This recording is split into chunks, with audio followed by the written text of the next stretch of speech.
The fireworks exploded at the level of my 8th-floor apartment. Red sparks scattered across the sky so low that a hot shimmer hit the kitchen window. It was New Year's Eve, just minutes to midnight. On the table were the usual holiday dishes: Olivier salad in a cracked porcelain bowl, 2 bottles of sparkling wine, and warm tangerines that smelled of childhood. I adjusted the silk scarf on my neck, glanced into the living room, and called out, "Don't pour Sonia soda into a big glass. She'll choke."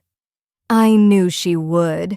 It had happened once before. But Sonia, my granddaughter, pouted, and Kevin, the younger one, pulled her braid.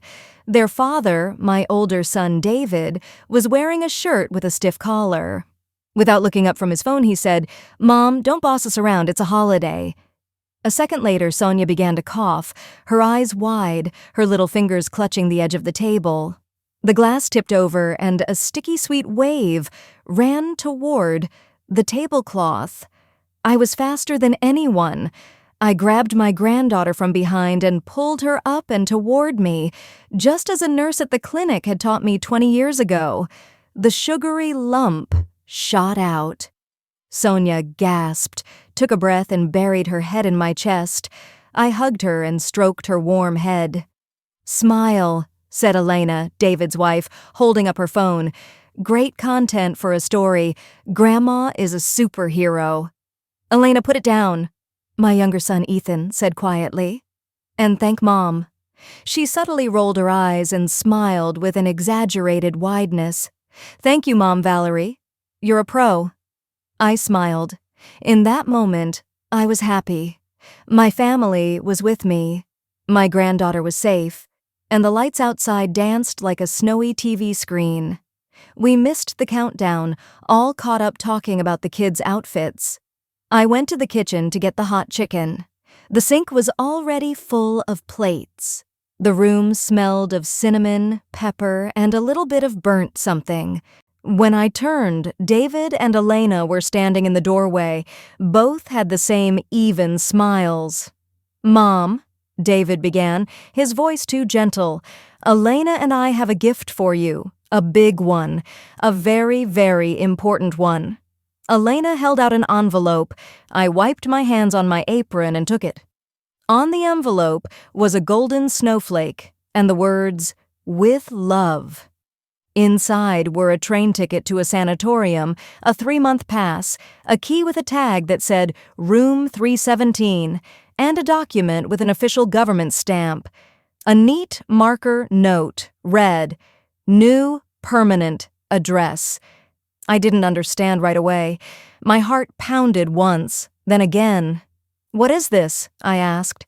"Mom," Elena leaned in delicately, "we've finally solved your problem. You're tired, you need a rest. They have treatments there, fresh mountain air, and the apartment, we optimized it. A new layout, a fresh renovation, and we'll rent it out for a long term. You'll get a stable income and no more hassles." "Optimized?" I repeated. "My apartment?" David handed me a second paper. "Power of attorney. It's all legal. We put my name on it so I can handle the bills and the bank. You signed it yourself, remember? In October." I didn't sign it. I remember every pin in my sewing box and every single document I have ever touched. A cold shiver ran through my mind. In the other room, the children were laughing. The ticking of the clock was especially loud in my temples. "I couldn't have signed this in October," I said calmly. "In October, I was in the hospital with my knee. Did you come for my signature there?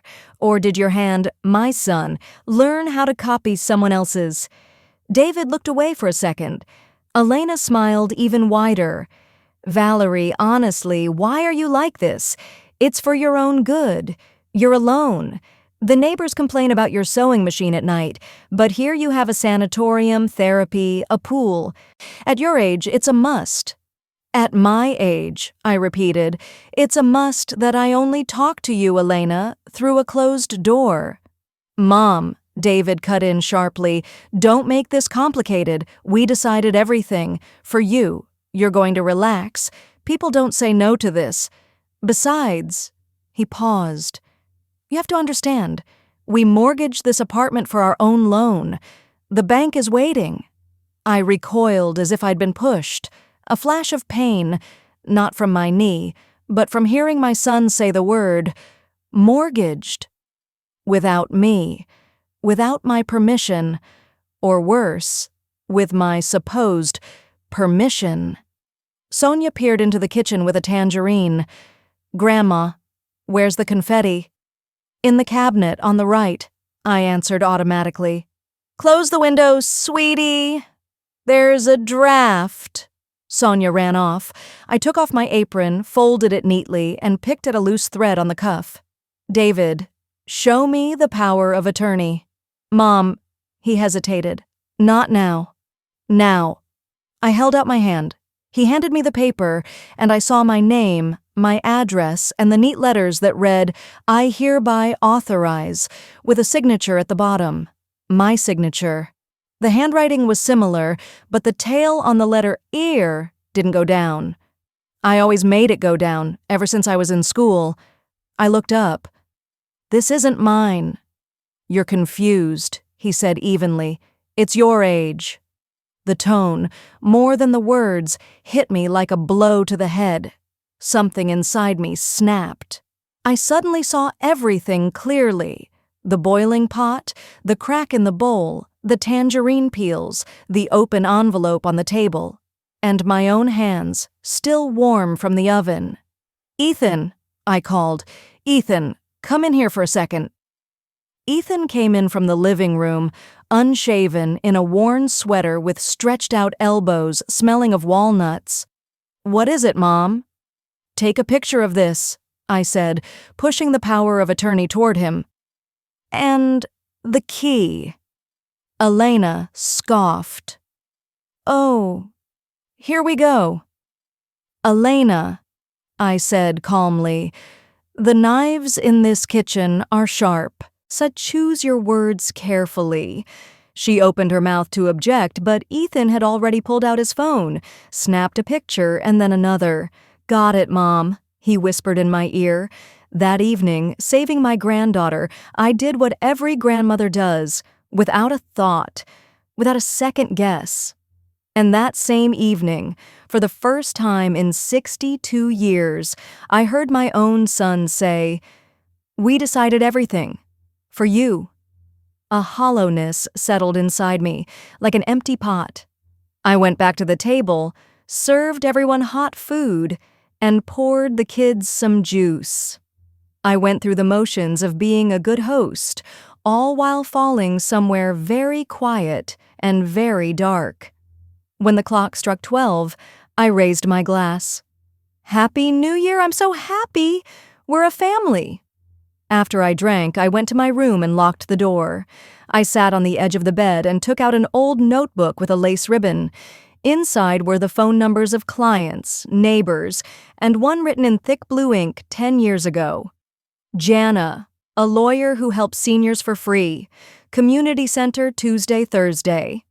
I called. On the other end, a young, tired but attentive voice answered. Hello, come in the day after tomorrow. Bring everything. I carefully wrapped the power of attorney in a scarf and put it in a box with my buttons. And for the first time in many years, I went to sleep on New Year's without a prayer. My head felt as empty as the winter sky. This is just the beginning of the story. Believe me, the events will unfold even faster. Don't miss it, because the moment that changes everything is just ahead. I've always woken up at 5:40 a.m., ever since I used to sew at night and drive costumes to the theater in the morning. This time I woke up at 5:10 a.m., my heart leaping into my throat as if I had missed a train. I got up, made a strong cup of tea, and spread a thick layer of butter on my bread, just like I did as a child when we didn't have to be careful. Wrapped in a gray cardigan, I sat on the stool by the window. The courtyard was empty. The snow hadn't yet been marked by dog prints. Jana met me a day later in a small room at the community center. On the wall was a poster for the Willows Choir, and in the corner, a Christmas tree crookedly wrapped in tinsel. "Please sit down, Valerie," she said. "Tell me exactly what happened." "It's just Val," I corrected her, "but you can call me Valerie." I spoke for 40 minutes without tears, like I was talking to a tailor, where the seam was, where the hole was, where it needed mending. Jana listened, nodded, and clarified dates. "We will have the power of attorney examined," she finally said, "but be prepared. Your family will start to pressure you. They've already mortgaged your apartment, so they'll be in a hurry to evict you." "They gave me a trip," I said, "and a key. Room 317. She gave a small smile. "Don't go, and don't sign anything for anyone. What they tell you, you forget. You're an elderly woman who doesn't remember. We will remember for you. Next, we go to the government office, the housing authority, the bank, and family services. And," she hesitated, "be prepared for the worst. They might cut off access to the grandchildren." "Why am I the one who's worse?" I asked, a flash of anger in my voice. "I am their mother. I'm not cutting them off." "You are better," Jana said quietly, "because you are their mother. But the law isn't about love. Look here." She spread papers on the table and showed me my passport signatures, my samples, and the tail on my R. I touched it with my finger. "You see? The R in my signature always has a tail. But on this one, it's just a straight line. Just a straight line." I latched onto that line like a loose thread. If I pull it just right, everything will unravel. At home, I opened my sewing room, a small space where a measuring tape, chalk, and scissors always lay on the table. I worked not for money, but to keep my mind occupied. I was altering a coat, changing the shoulder pads, and mending the lining. The scissors tapped rhythmically like a heartbeat, but my phone was blowing up. "Mom, where are you?" David wrote. "We're coming to take you to the sanatorium." "I'll go by myself," I replied. "I'm a free person." "Don't be ridiculous," the reply came. "We've already paid for everything."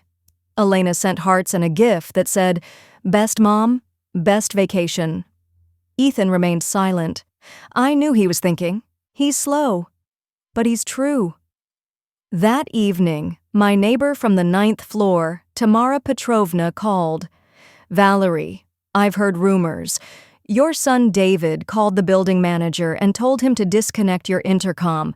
He said, 'Mom gets confused.'" "Are you confused?" "No, Tamara Petrovna," I said. "I am like a needle, straight and sharp.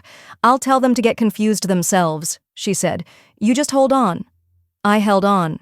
But by the end of the week they came, not politely, and without a call. David, Elena, and a young man in a puffy jacket who introduced himself as the bank manager. I opened the door because I can't not open the door for my children. "Get ready," David said, striding into the hallway. "Not much room. Just bring the essentials. We'll buy everything you need there." "Get your hands out of my cabinets," I said, "and get out." The manager smiled a strained smile. "Madam Valerie," he looked at his paper, "you have an overdue payment on your utilities and also on—" He mumbled something about a mortgage agreement and risks. "Your son and I have already resolved this, but it's better for you to, leave." "Young man," I said, "I have no overdue payments. I keep everything filed, and you can get out." Elena rolled her eyes. "Mom, why are you acting like a child? It's for your own good. At the sanatorium, you'll get healthy, you'll lose weight, you'll make new friends. You can even start your own sewing club there." I'll start my own club right here, I said, taking a breath. The How to Not Let Your Children Take Your Life Club. The manager looked at David, bewildered. David stepped toward me and grabbed my elbow a little too hard. Mom, don't embarrass me. The neighbors can hear. Let's go. And that's when a switch flipped inside me that I didn't even know existed. I didn't scream or cry. I simply said, Ethan. He came out of his room with my old voice recorder in his hand, the very one I used to record my tailoring lectures. Ethan, turn on all He interrupted me, or Shry?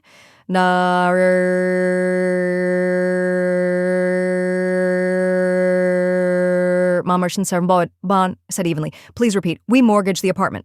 Mom, David went pale. Ma, it repeated. I can't hear you well. He was silent. Elena lunged at Ethan. Are you crazy? Turn it off immediately. Don't touch him, I said, raising my hand. That's enough, children. You're leaving. We'll meet tomorrow at the Civil Services Center, and at the police station, and at the bank. A month passed. January turned to February. I walked to the courthouse in a new coat, the one I had just sewn for myself. It was light gray with a flared hem. For the first time, I wasn't just working with fabric. I was building my own armor. The courtroom was quiet. My lawyer, Jana, was with me. David and Elena sat on the other side of the room, looking pale and tense. This wasn't about the fake power of attorney anymore. It was about the house. They had taken out a mortgage against it without my knowledge. I listened to my lawyer speak. She spoke about forged documents, about the fraudulent schemes of my son and his wife. She spoke about me as a victim, but I didn't feel like a victim. I felt like a fighter. I was calm, collected, and ready. Then came David's turn. He looked at me and his eyes were full of hatred. My mother is an emotionally unstable person, he said. She is an old woman who is easily influenced. She doesn't understand legal documents, and she's just making it all up because she's old and confused. Elena nodded along, her face a mask of false sympathy. She thinks her life is a movie. She needs care, a quiet place, and a comfortable life away from the city. Jana rose from her seat. She didn't say a word.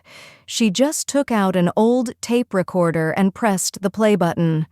The courtroom was filled with David's voice, his harsh words, and the sound of my son admitting that he had mortgaged the apartment. The bank manager had a surprisingly clear voice. It was all a cold, calculated lie. Silence hung in the air. David and Elena's faces turned from pale to ash gray. I looked at my son, and in that moment, I realized I didn't feel anger or hurt. I felt nothing. The love for the little boy who once held my hand was gone. It had been replaced by a cold, empty space. My children, my family, had become strangers. The judge, a woman with kind eyes, looked at me. Mrs. Stone, she said, the case is clear. The forged power of attorney is a serious offense. The mortgage contract is declared null and void. You are the sole owner of the apartment, and all expenses will be the responsibility of Mr. and Mrs. Stone. When the trial was over, I stood up and walked toward the exit. I didn't look at them. I didn't need to. I had nothing more to say. The last word had been spoken, and it was the judge's. A week later, David showed up at my door. Alone. Without Alana. He stood in the doorway, wringing his hat like a little boy. Mom, he said quietly, I got a new job, and I'm going to a therapist. They said I want to control everything too much. It's true. It's true, I said. Come in. Do you want some tea? I do, he said, smiling guiltily. And I will never say, we decided for you again. We'll see, I said. Words are a fabric, but the stitches hold with actions. He nodded. We drank tea with black currant jam. Sonia peeked into the room, followed by Kevin, and then by Liam from the 6th floor. Laughter and noise filled the apartment. The kids' laughter, the banging of doors, the smell of fried cheese pancakes. David sat quietly, as if afraid of ruining something. That evening after everyone had left, I patted the lid of the piano, sat down, and played Für Elise. My fingers didn't miss a beat, as if they remembered better than my head. The clock on the wall ticked softly, mittens were drying on the clothesline in the hall, and on the steamy window pane was an imprint of Sonia's palm. 5 blurry little rays. I looked around my apartment once more. In the kitchen were my pots, my tea, my blue checkered tablecloth. In the bedroom, my button box. In the sewing room, my sewing machine. My life was finally in place. It was all mine again. And in that moment, I understood that I was finally free.